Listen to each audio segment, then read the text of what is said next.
রাজীব ছিল এক গরিব ঘরের ছেলে। ছোটবেলা থেকেই অভাব অনটনের মধ্য দিয়েই বড় হয়েছে, কিন্তু তার স্বপ্ন ছিল আকাশ ছোঁয়া। পড়াশোনায় ছিল অসম্ভব মেধাবী, কিন্তু অভাব তার পথের কাঁটা হয়েই দাঁড়িয়েছিল। তবু সে হাল ছাড়েনি। বিশ্ববিদ্যালয়ে পড়ার সময় সে প্রেমে পড়েছিল অনন্যার। অনন্যা ছিল শহরের এক অভিজাত পরিবারের মেয়ে। প্রথম দিকে সে রাজীবের প্রতি আকৃষ্ট হলেও ধীরে ধীরে তার পরিবার ও সমাজের চাপে সে পিছিয়ে যেতে থাকে। একদিন অনন্যা স্পষ্ট বলেই দিল, তুমি গরিব, আমি তোমার সাথে জীবন কাটাতে পারবো না। আমি এমন কাউকে চাই যে যে আমাকে ভালো জীবন দিতে পারবে। রাজীবের মন ভেঙে গিয়েছিল, কিন্তু সে কাঁদেনি, বরং প্রতিজ্ঞা করেছিল জীবনে বড় কিছু করবেই।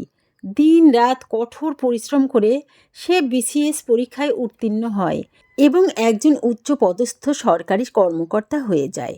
বছর কয়েক পর একদিন অফিসে বসে রাজীব দেখল তার সামনে দাঁড়িয়ে আছে অনন্যা।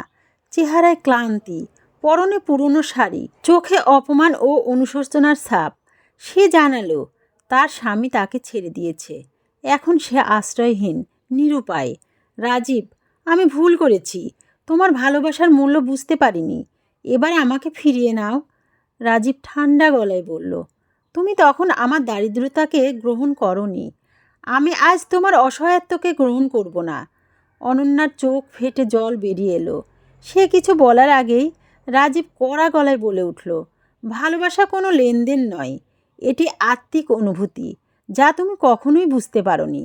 এবার যাও, নতুন জীবন গড়ার চেষ্টা করো। অনন্যা মাথা নিচু করে অফিস থেকে বেরিয়ে গেল।